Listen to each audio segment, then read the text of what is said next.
This is Real Estate Real Talk, a weekly podcast about real estate industry news that actually matters, hosted by some of the industry's leading agents. Here are this week's hosts. Welcome back. This is episode 4 and part 2 of our interview with Tim Kinzie. Episode 3 was the beginning of our conversation, and it had a lot of valuable content. So if you haven't listened to that, I recommend that you do. Let's get back into our conversation. Tim, what do you see as a difference between agents who have been in the industry 15 plus years versus newer agents in their knowledge and use of technology?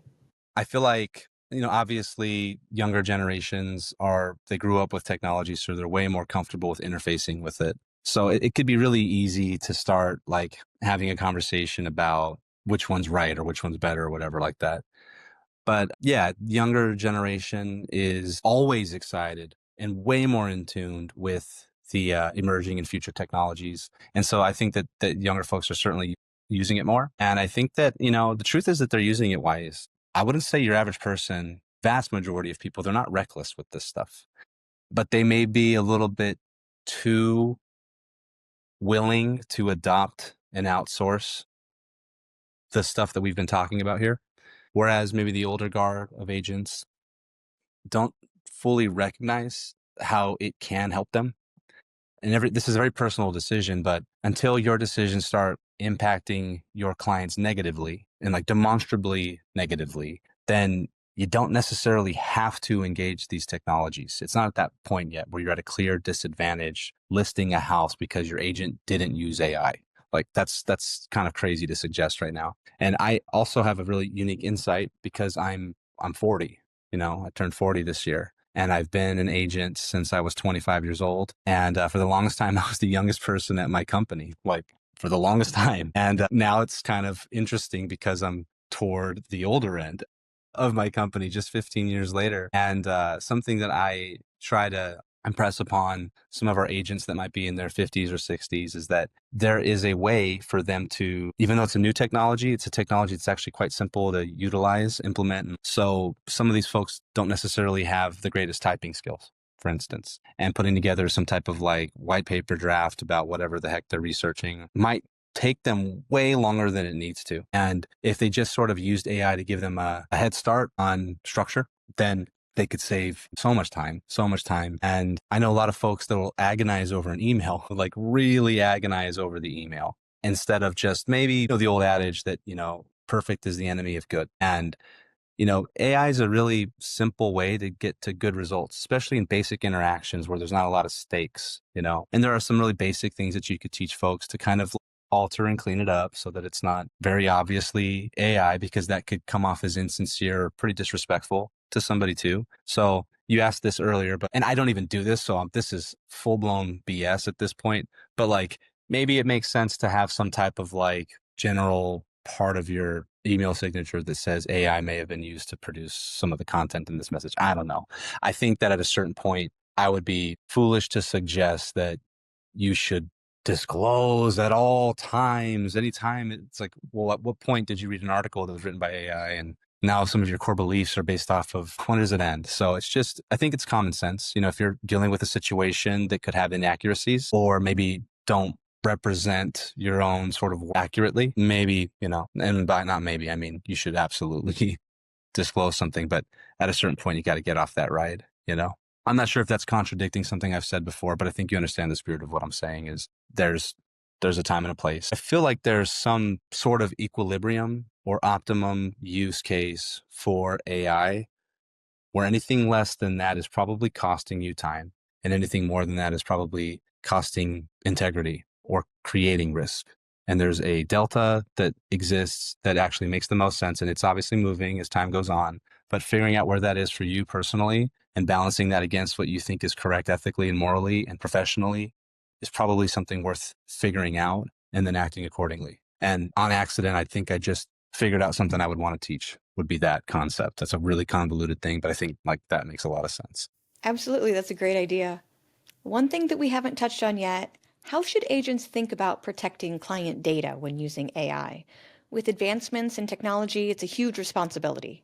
That is another really great question. It really is, because we're starting to learn that our conversations with AI aren't necessarily private, and that there are ways for the government that we know publicly can access them in certain scenarios. And generally speaking, it's if you're under some type of investigation, right? And this becomes a surveillance issue, which is a whole other philosophical debate. I don't think that the government or any type of governing body should have unrestricted access to our personal lives, even if it's under the guise of protecting the public. I think that that's obviously a slippery slope. But the reality is, if you're using something like AI to process information that has social security information, et cetera, then there aren't any rules for that. In the future, there being some type of like demarcation point where, if you were to utilize that information prior to some sort of established date where, the law doesn't go into effect, then you're fine. But like, what if there's a law that's instituted that says that anytime you use a person's social security number in some type of like data set in your AI program, that technically you created risk exposure for your client and That's way above all of our pay grades to figure out. But I would just say that you want to be very careful about how flippant you are with other people's privacy in their data and things that are precious and secure to them. You want to make sure that you're doing your level best to not just air that stuff out. Security is a big part of what we do. Our record retention and things like that is a big part of what we do. And one of our core brokerage responsibilities across the country is for us to maintain a certain level of discernment for protecting our clients' information. And obviously, there's no perfect way to do so when even like the biggest institutions in our country can, be victims of cyber attacks and that type of data extraction. But we certainly don't want to be careless with how we are utilizing information that we've been entrusted to protect. So that's a very political answer. But the truth is that I would say very few situations where you should be pairing real estate data, transaction information with people's like very private financials. But that happens. I mean, when you are working on a file and there is a closing disclosure that you receive as an agent, part of your client purchasing a property, at some point, everybody at that table sees all of this information. And it's been like this forever. This is not a new AI thing. I just think that it's important to encrypt these things. And in a kind of a wild take, as somebody that is obviously, I would say, on the top half of technology use as an agent, just using common sense here, I actually like to cold store our files as much as possible. I don't really like them in the cloud for those reasons. It's kind of crazy, especially if you achieve any type of level of notoriety or popularity or whatever. You end up on lists when you do a lot of production. It's not too hard to figure out what my email address is, right? Especially, my email address. And so wouldn't it be hard for you to plug that into a bank and, start recognizing that there's programs that could go through, a million passwords, and it's still somehow, even through weird levels of encryption and like data anonymous things, still gets traced back to us. But I guess the answer is don't make it easier. You made a comment earlier about real estate not being at the point yet where you have to adopt AI in order to do your job. It's a great tool that makes everyday tasks easier. And for an agent trying to get involved and started using AI, what do you suggest as a first step? Are there certifications, any training or education that you would recommend to agents? So, like learning anything, I think the best way to learn is just by experiencing it yourself. And I would say that the most ubiquitous and obvious AI tool that most people have heard of is ChatGPT. And I have my own opinions about the quality of that product and how that whole business is ran. But in order to sort of begin your understanding of what this stuff even is, that's a pretty obvious one to start with. I can give like a general roadmap to how I started learning about these things, in a very simplistic way. Once I realized ChatGPT was a thing, the second you start Googling that or Redditing that or whatever, you start understanding that there are alternative options. So they all specialize in some fundamental way to differentiate themselves. So Claude being like a good writing one typically, and then you have Perplexity, which is more of a deep research kind of based thing. Grok, which is Grok, and then Google Gemini, And then you've got we got content creation stuff. There's like music that you can create really easily now, and art. The last thing that everybody thought would be taken by AI would be creative work, but it was actually the first thing. And as somebody that is in film production and stuff like that, that was very interesting to me, because I was like, wow, like I would have never thought in a million years that the first thing that would have been at risk would have been like graphic design artists and stuff like that, and voice actors and those types of things, or musicians. And I'm friends with all those people, and I do those things myself. And so it was interesting, and it's really good at producing fictional content and things that are not like hyper bespoke and crafted for a scenario that's built in the real world or an individual or thing like that. But if you just wanted to make like a novel at this point, a graphic novel, you can do it. You can do it. You can absolutely do it with these types of things. And so I guess that's a tangential, but the reason why I'm bringing that up is that's how I went down the rabbit hole. I was like, well, okay, ChatGPT, hi, what do you do exactly? Ask it some questions. Start studying prompt engineering. So that's the key term that most people probably, want to write down and then investigate. Using AI is enhanced by your ability to prompt engineer, which is essentially giving it clear instructions and parameters about how you want it to interact with you based on the context of the problem that you're trying to solve, utilizing it. And ask an AI to produce some type of summarized content or insight, and do the same thing with these different programs and kind of get a feel for their flavor limitations. I mean, this is a pretty cop out sort of an answer, but just go to the second largest search engine in the world, YouTube, and search AI basics for total beginners, and it'll teach you a lot of the things that you need to understand. I think that's a really wonderful thing to investigate as well. And I think that's the best way to start, because the very first thing I ever did with AI was create an image, like an art image of a friend of mine that passed away. And it was not based on their photo or anything like that. He unfortunately passed away in Hawaii, where my family is from. It was a shark attack. And so I just made a prompt that just said, like, to, a Hawaiian dude surfing, just like wind in the hair, like doing what he's made to do out there on the waves. And it's the only social media post that I have.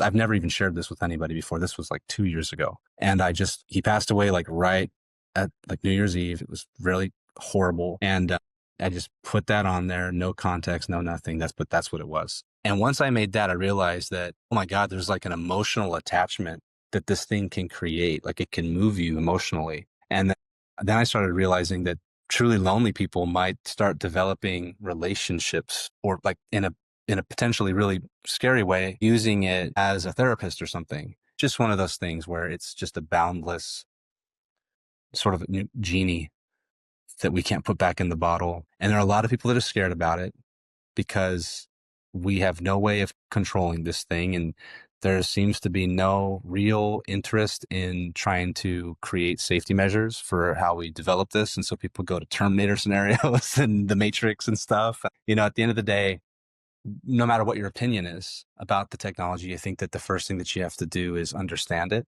at some base level. And the only way that you can do that is by interfacing and interacting with it. And thankfully, it's really not that complicated. It's shockingly simple.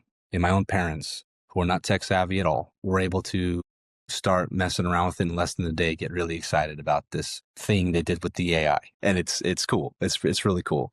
And I think that one of the things that's really fascinating about AI was that publicly, there was this crazy exponential curve in the early models and what they were capable of achieving, and then what they started being able to achieve, just from the depth and richness of the content that it would share with you about any given topic that you're correctly prompting, to the level of realism in detail that like image generation and video generation looks like now. But now we've sort of hit a plateau where, as far as we know, they haven't been able to like maintain that growth curve. And I think that's important to understand is if you're using it every day, there's a lot of people that think that ChatGPT 5 in a lot of ways is a downgrade from 4 because it feels more on rails and regulated.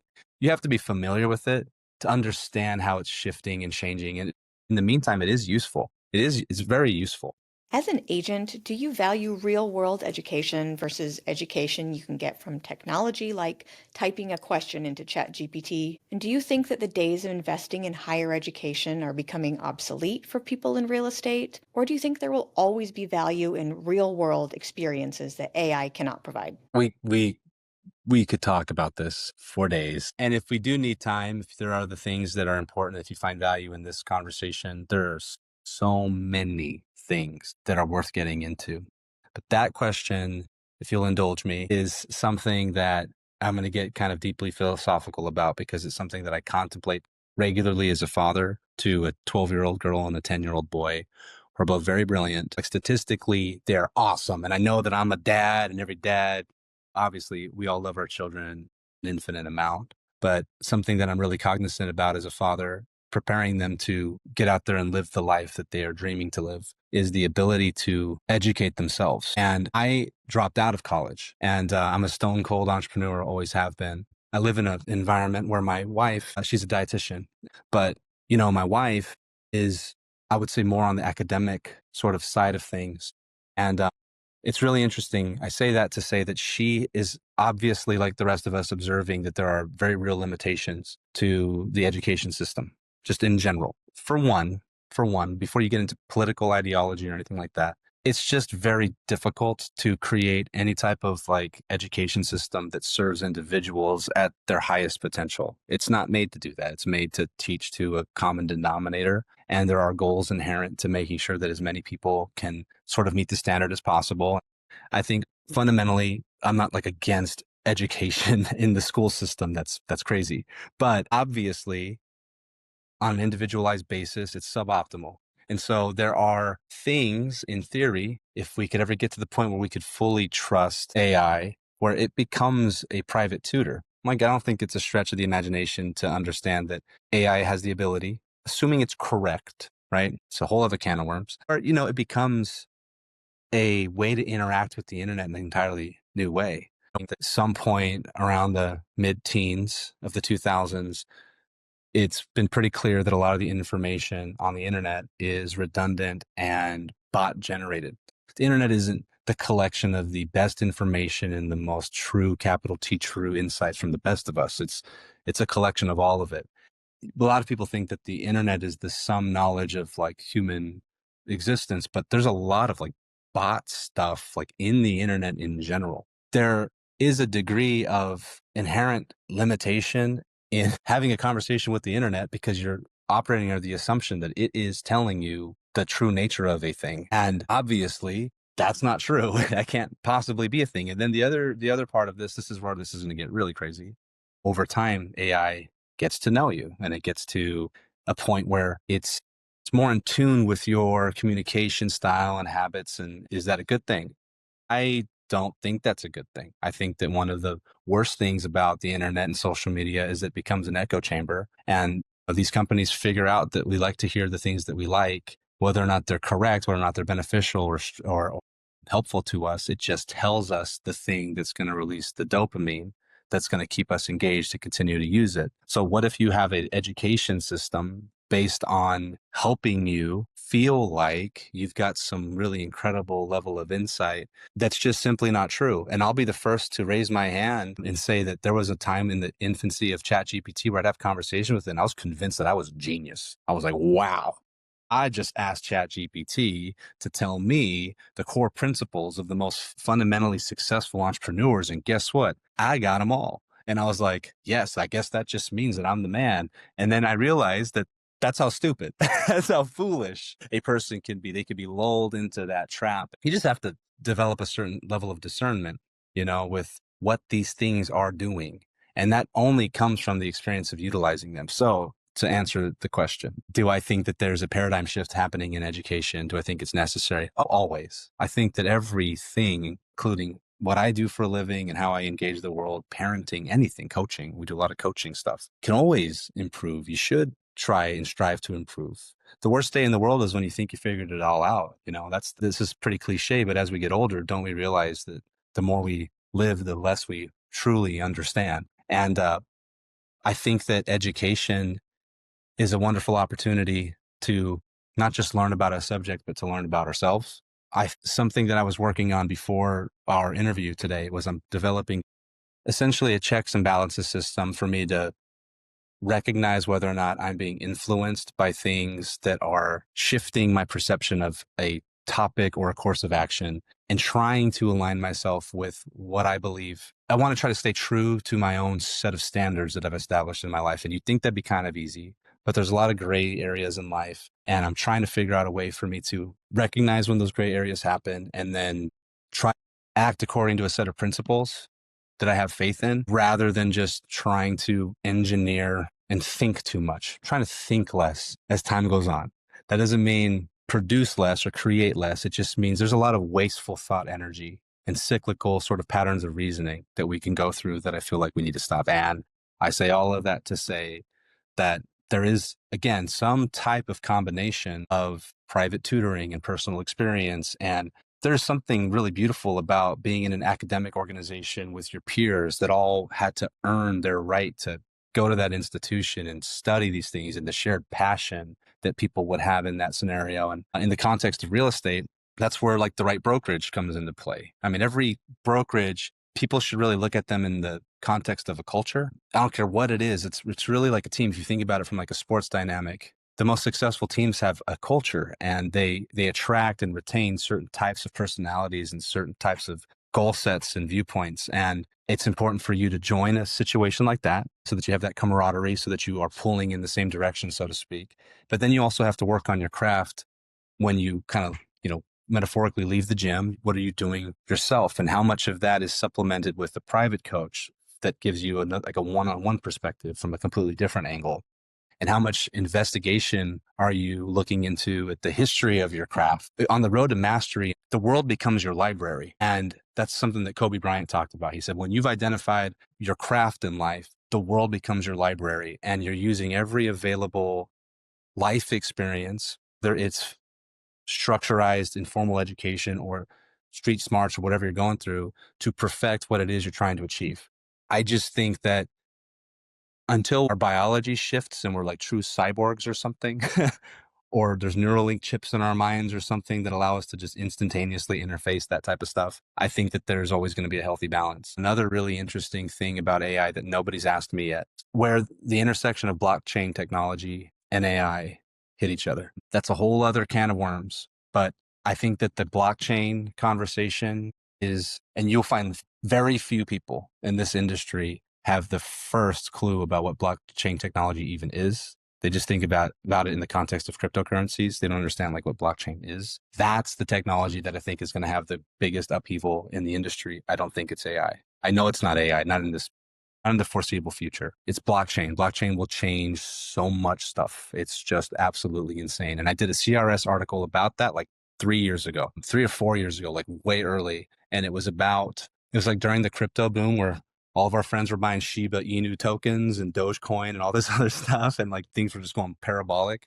And I was like doing real estate transactions in virtual worlds for virtual homes in like crypto backed tokenized virtual environments and like selling real estate crazy. And we started having conversations about different types of ownership models and distribution models, different ways to own real estate. Instead of owning like a real estate investment trust share, is there a way to tokenize a house and invest in a house as owning part of like some type of democratic token or something like that? And like, there's just, that's the crazy one. I'm really curious to have that conversation in the future. But these new ideas with blockchain and crypto, there's a certain amount of fear around it. What do you think about that? First off, there's a healthy level of fear that you have. You respect the fact that anytime I go into something I don't know, my first thought is curiosity. And the second thought is like, I respect it because I recognize my own ignorance. My job is simply to learn and to absorb and to have the least amount of risk exposure. The reality is that you have to continually evolve and renew your skill set because we are in a very dynamic market and things shift. So I promise you that your best ideas from 2 years ago aren't going to be the thing that feeds you 2 years from now. You'll gain insight and experience and value from the past, but you have to remain vigilant and think about what you're going to do moving forward in order to maintain that edge. And when you're behind in life, it's really, the future can be very scary because it represents potential risk, And so if you are in a station in life or a position or a situation in life where this technology coming could hurt you or harm you, that has a lot to do with your general attitude about the future. Whereas if you are in a secure position and have historically done well in life, what are the odds that something like this comes along and this is the first thing that you can't figure out? Like, on balance, you're probably going to figure out a way to benefit from something like this. I think that if you are secure in your position and have an accurate understanding of where you sort of stack up in regards to what you're willing to do to succeed